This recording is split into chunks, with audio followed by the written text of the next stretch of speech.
I mean, out of all those packs, you guys, out of all those packs, that's all we got. It's crazy. Let's move over here, Man. Malcolm, to talk. Let's move. Come on over here. So I want to ask you. So with Pokemon, and you mentioned 5 to 10 years. Can you like go in more in depth? But what do you mean by that? Like, so what do you mean? Like, so people say we're in a bubble. Okay, so I'm actually worried. This would be more on a economical level. I'm worried about them printing so much currency and everyone just having money to spend. And I'm not sure how that affects us in the next 5 or 10 years.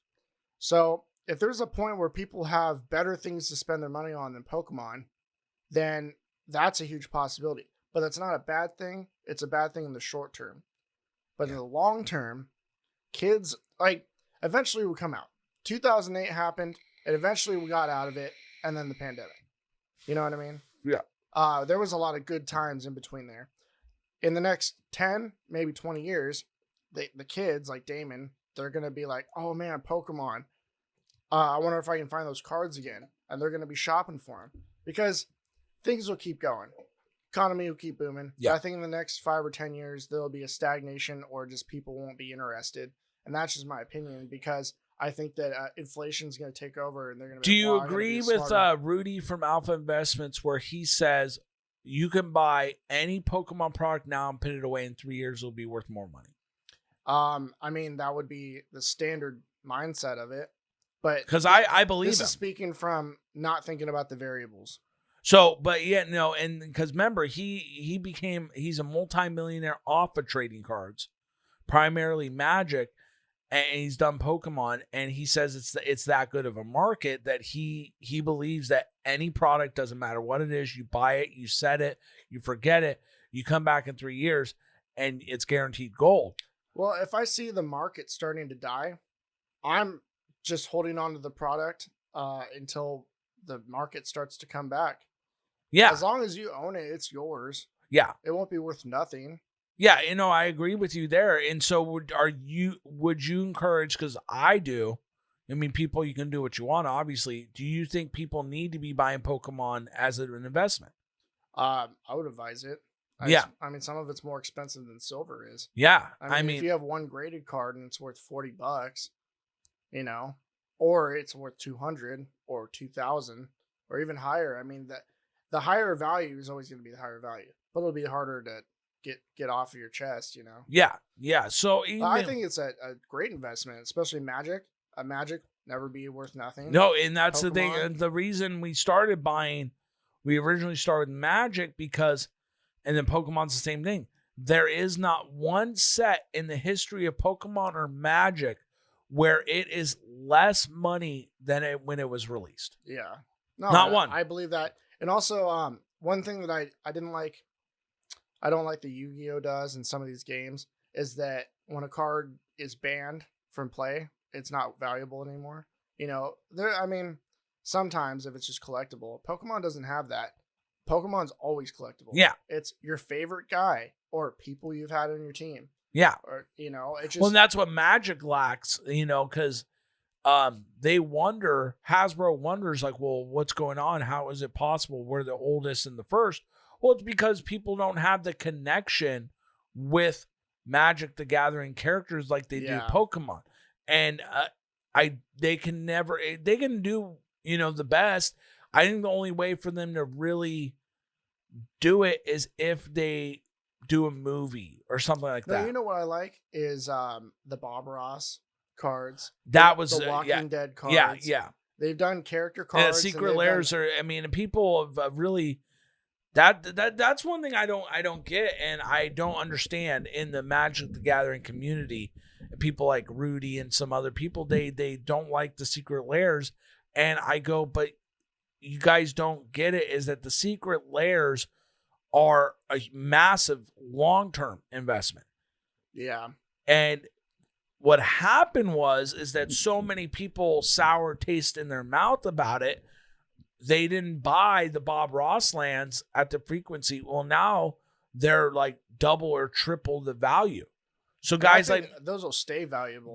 me and you that bought a full case of them, we're sitting on money because everybody else was like, oh well, it's not worth as much. It's not going to go up in value.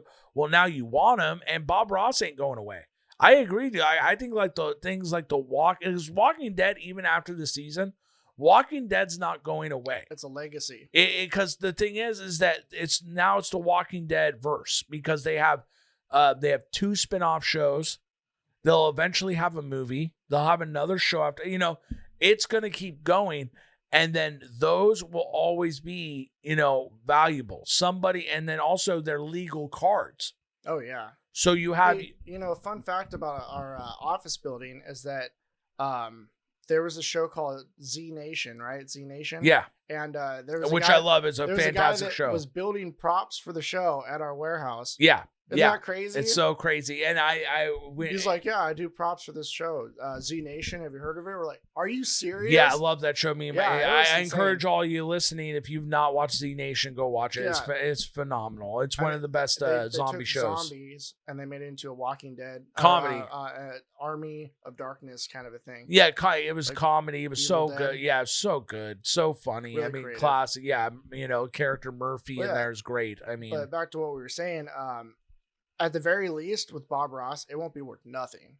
Yeah. It won't be worth less than what we paid for it. Yeah. Definitely. They don't print that anymore. Well, that's the thing too, is that I think with Pokemon, it's kind of a similar thing. Is like there are cards that they're not going to print anymore. Like that's it. Yeah. That's the tip top, and there's not going to be another one. There might be a retro reprint, but if you want that original card, you're going to have to pay up for it.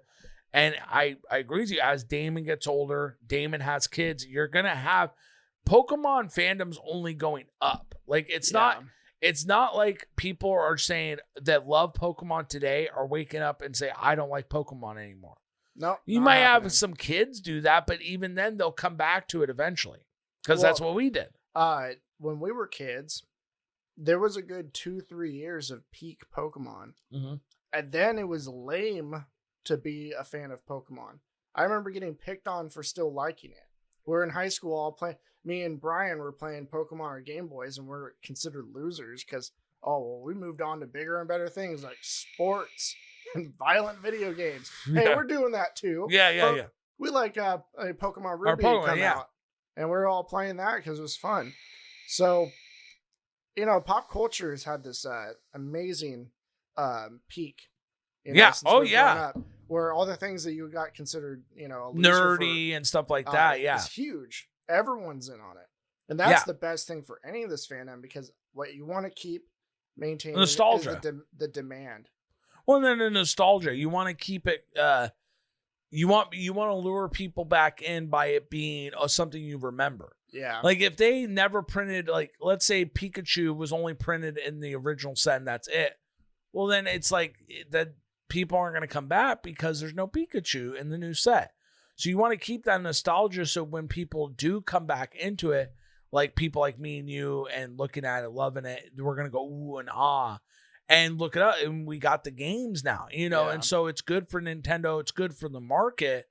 I just don't believe we're in a bubble. I don't see it. I don't know where the evidence is. I mean, you could say that sales are slowing down a bit, but that happens. I don't think it'll be anywhere near what it did in the early 2000s, where, people were selling boxes and boxes of cards for just a couple $100 just to get rid of them. Yeah. Because they're like, oh, this is dead. It's done. And I don't think anyone really remembers that. I remember that. Yeah. Base set first edition boxes were going for like $200. They were just cheaper. There was a time where first edition, because regular, they were going for cheaper than that. There's a point when everyone said, okay, well, it's done its time. I want to say when Team Rocket was coming in, I didn't even care about Pokemon anymore. I was moving on to other stuff, and there were people just trying to offload cards just to get them out of their house because they didn't care anymore. So we're fortunate that maybe we won't face a bubble like that, but we're fortunate that people are not going to stop. Never stopping. People are always going to value the cards. Well, yeah. There's not going to be a bubble. There might be a point where it goes down to like above It's never retail. going back to the way it was, you know, and Yeah. I think a lot of people think that, and it's unfortunate. I just listen, we got back into it when it was at the high, when it was starting to build back up again. And I tell people, like, listen, if we are able to get back into it, you can too. I mean, remember, it's a trading card game. So you got to trade with people. You got to do the hustle and bustle. And I think a Yeah. lot of people don't want to do that nowadays. They just want cheap product. It's nothing like the baseball cards where, you know, I mean, dude, how many we've seen so many baseball cards. Yes. Never the same with Pokemon or Magic. Well, now they're coming back. And You're now not going to see Magic boxes like, oh, what are we going to do with all these 1995 boxes? It just doesn't. no. And happen like that. that's the thing too, is that you're not going to, you might get lucky. And I always tell people, you can get lucky like we have. We've gotten lucky and find multiple products, times. but you're not going to have those days where you just walk into a store and it's full of Pokemon cards. Those days are gone. Yeah. Those days are gone because people want it that much. And the thing is too, is that even if you don't want it, someone that knows others want it will buy it. The age of scalpers is bigger than ever because people want to make money. So you'll have someone else buy it to upsell it. Hey, I'm guilty of it. We bought those premium Shining Fate sets for $60 each. Yeah. They only went for 40. The guy didn't make a lot on them, but he knew that I could buy and make $20 each real quick to pay for my sports cards. He knew that. So you're going to have a lot of people like that too. Well, you know, with Pokemon, another thing that's different from other like sports games is that you're opening your packs.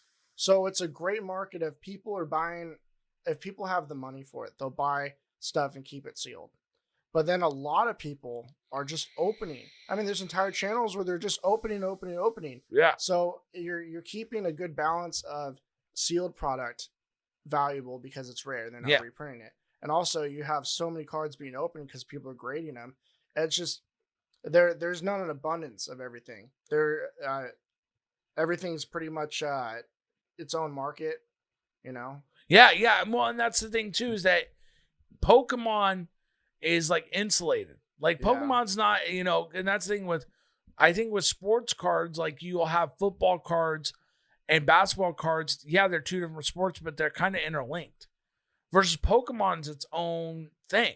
Yeah. Pokemon doesn't go, like, if Magic cards are going down in price, it doesn't affect Pokemon. There's not going to be 1 million of a card. No. They made 1 million Jose Cansecos before people found out. Yeah. And people were paying up for them. Yeah, there's 1 million Ken Griffey Juniors before people were like, uh-oh. Yeah, exactly. And there's not I don't think there's 1 million Charizards out there. No, I don't think so. And then with the grading, they tell you how much is. Yeah, exactly. I don't think there's any of one card that's 1 million cards. I think the most would be like 100,000. And if you think about it, 100,000 of one card graded is not that much. Yeah, it there's is. also variations of the grading. Yeah, it is, but it's not really, because if you got, like I said earlier, if you got 100,000 collectors, just regular collectors, that's 100, and they all want that card, it's gone. Yeah. It's bought up. It's over with. So that's why I say is like, I just don't see it in bubble. Maybe like we would have to have a run of bad sets. Like it would have to be a run of extremely bad sets. Now, I will say this, Battle Styles is a good set. It's not the greatest set. I think people all have to stop carrying it at the same time. But you have to have a run of bad sets too. The product has to suck. Magic's had bad runs and people still collected. Well, but the difference is between Magic and Pokemon, that goes back to what I was saying. Magic, you play. So you don't, versus Pokemon, there's more collectors than players. Yeah. That's always been the case. So that's why I'm saying there would have to be a run of bad sets where there's nothing of value in the sets. There's nothing collectible. So if you had like 4 or 5 bad sets, like a full year of bad sets, well then yeah, that would totally destroy the market. If you had like 5 Battle Styles in a row, that's gonna really hurt bad. That's gonna actually bring, because you have nothing of chase cards. You need chase cards. You need money. I think cards. Shining Fates was a really cool. No, that's what I'm saying. Yeah, exactly. You need sets like Shining Fates.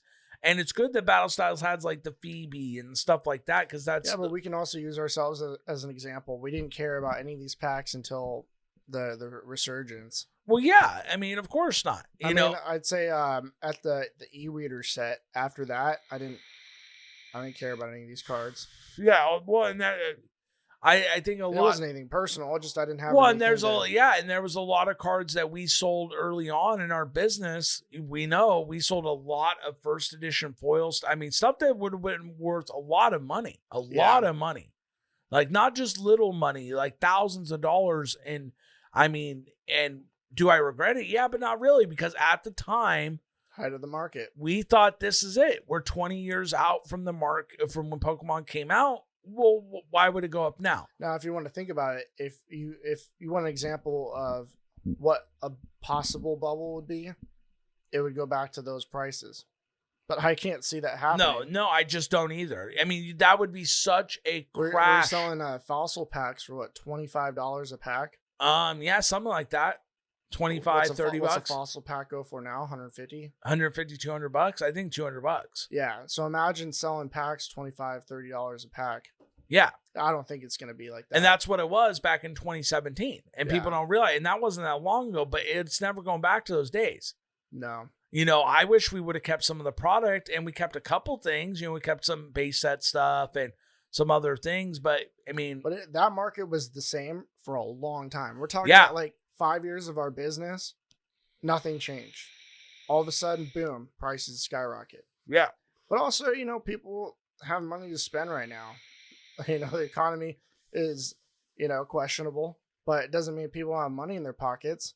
Yeah. Well, so when people have money in their pockets, they're paying up. And it worries me that when the money runs out and people will actually have to start budgeting, they're not going to want to buy this stuff. So that's my only worry about it. Well, of course, it's my worry too, but like you said, they're not going to be worthless. That's what really makes me comfortable. Is I know it's not going to be worthless. So I know that it's always going to maintain what we paid for it. Yeah. That's why I tell people, don't overpay on your cards. And there are people out there that are overpaying, and that's fine if you can afford it. But if you are so desperate to get cards that you're willing to overpay, well, then you can't complain when it's worth less than what you paid. You can't because you overpaid on it. I can't complain if I paid $50 for a card and then in 2 weeks it's worth $20. Well, I overpaid on it because I wanted it. Well, I mean, you could consider them a commodity. Now with gold and silver and materials like that, I mean, obviously they have electronic purpose, and these cards are just shiny cardboard. Yeah, they're shiny card. Yeah, exactly. So the only thing I can think of why people wouldn't collect them anymore is they just stop caring. And I just don't believe that. I just don't with the games, and now they're coming out with the RPG and it's the 25th anniversary. I mean, we're right in the middle of the year. There's still lots of stuff coming down the pipeline. I don't see it. Maybe in 3-4 years, maybe 5, I could see a decrease. And yeah, and I mean, I look back at media like Hanna-Barbera, and we still talk about Scooby-Doo. Yeah. I think about wrestling that started, when our dads were kids. Yeah, exactly. And it's still going strong. Yeah. I think Pokemon has a long term. I think so too. I think it'll be in museums in 50 years. Well, I think some cards will be, because you're going to have cards that are going to be like PSA 10 Shadowless Charizard is going to be a near $1 million card. Well, why is that? There's a couple hundred out there. Well, it's because there's so many people. I mean, you only have a couple hundred of one card that's the most valuable card in Pokemon. One of the most. It's not the valuable. But there's going to be a huge group of people that can never get it. And it doesn't matter how much money they throw at it. And that's where the price starts increasing.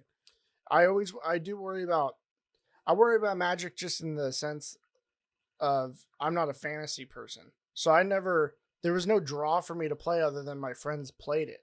But I don't like fantasy. So I never got into Dungeons & Dragons. Lord of the Rings even took me a long time to appreciate that. And Magic. Pokemon, I was watching the cartoons. I played the games. Exactly. Even when I played Sword and Shield, I'm like, oh, I know who this is. Yeah. I love using this guy. And that's exciting.